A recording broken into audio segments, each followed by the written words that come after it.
Welcome sa DRS 2.0. Fresh at nagbabagang happenings bang hanap mo? Mga padabarkads man yan o mga trending topics? Pwes, sagutin natin yan.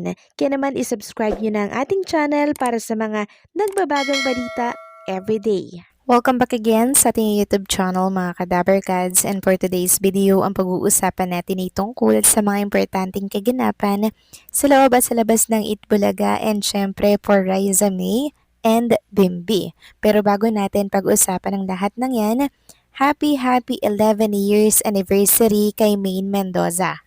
So si Maine Mendoza po ay kasalukuyang nagdiriwang po ngayon ng kanyang ika-11 anibersaryo sa industriya po ng showbiz and sa entertainment.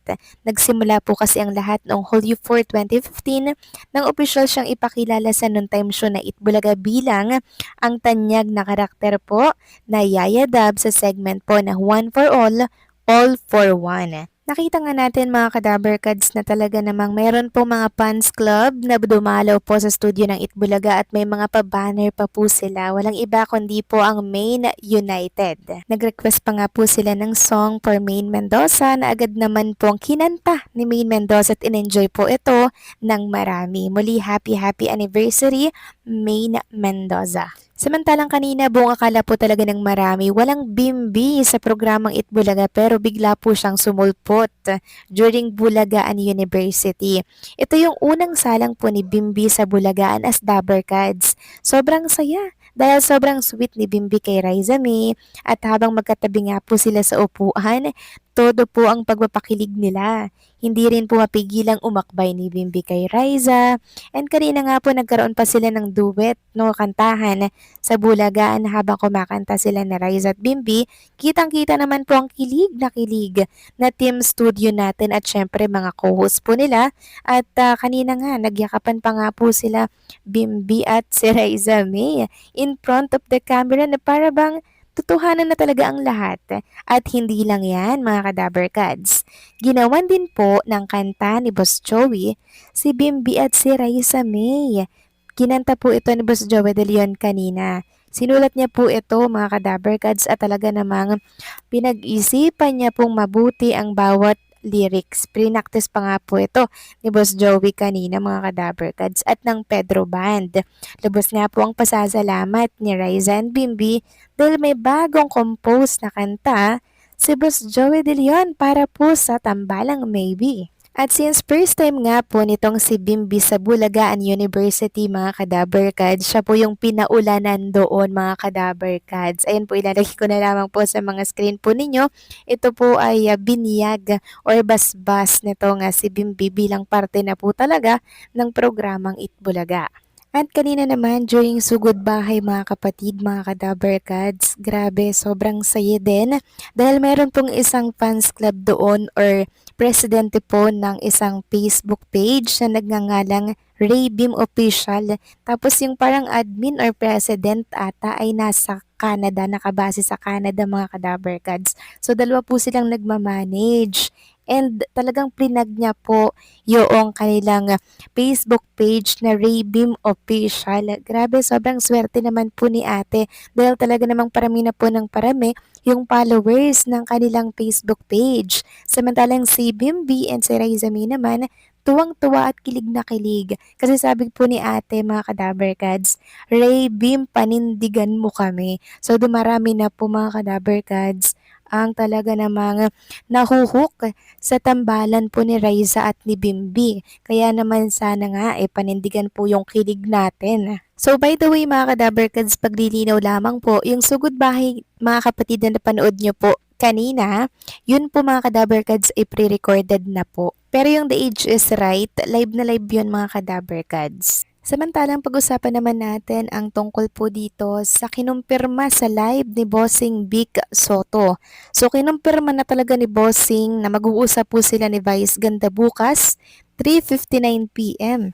Meaning tama nga po yung kumakalat na balita na bukas nasa Gateway Mall 2, Cubao si Bossing Vic Soto at doon po nila i-anunsyo ang tungkol sa movie nila para po yan sa MMFF or Metro Manila Film Festival at abangan natin kung sino po sa Itbulaga host ang kasama ni Bossing Vic Soto and syempre Vice Ganda. Si Bimbi at Raisa May kaya ay kasama together with Maine Mendoza. Yan po ang dapat nating abangan. At eto po ang nakakaloka mga kadabarkads kanina.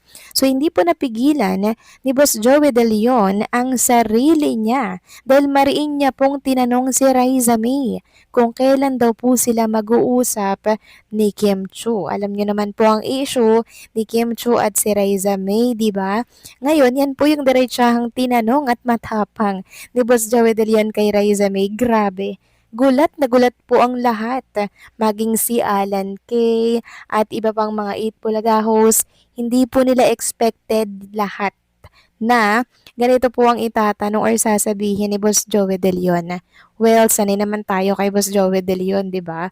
Ganyan naman po talaga yan. Kaya walang nagawa si Raisa May kanina, kundi sabihin na shout out, tapos kumakaway po at nakangiti po siya mga kadabarkads. At walang masamang tinapay talaga kay Raisa May. Pero nakita natin after po ng pagkaway-kaway at shoutout ni Raisa May mga kadabarkads, kinausap niya po si Boss Joey De Leon. Sabi niya, Boss Joey, na para bang bakit mo sinabi yun sa live? Pero at least, di ba mga kadabarkads, natuldukan at natapos na din po ang usaping ito. Nawala lang talaga yun kay Raisa May Dizon. Pero syempre, kahit nasabihin wala lang yun kay Raisa May Dizon, syempre dapat naging sensitive tayo sa mga joke natin, sa mga sinasabi natin via online, lalo na po at nasa national television po sila.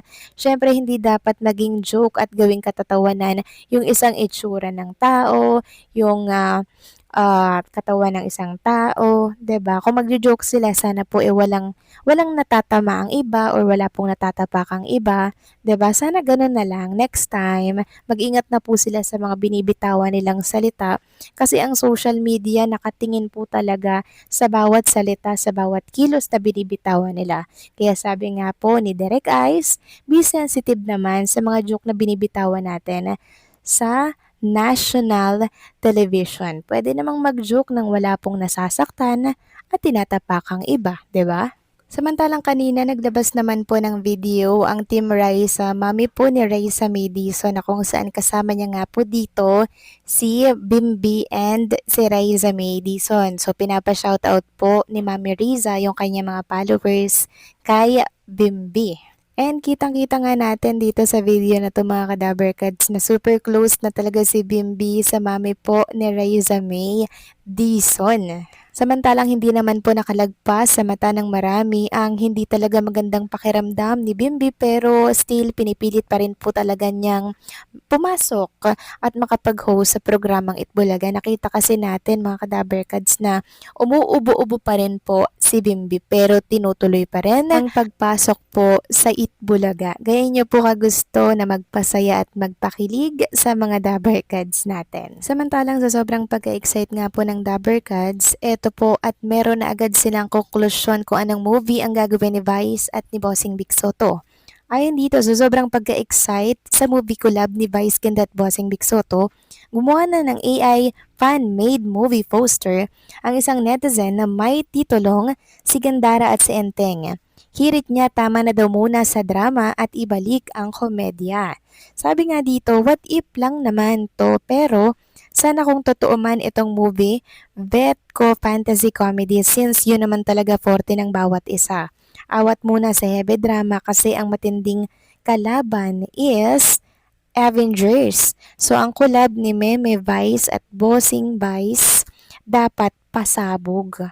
So matindi po pala ang kalaban nila Bossing at Vice Ganda. Avengers pala mga kadabarkads. Kaya may point ito pong suggestion ng isang netizens. Kayo ba mga kadabarkads? Anong masasabi ninyo dito? Please comment down below.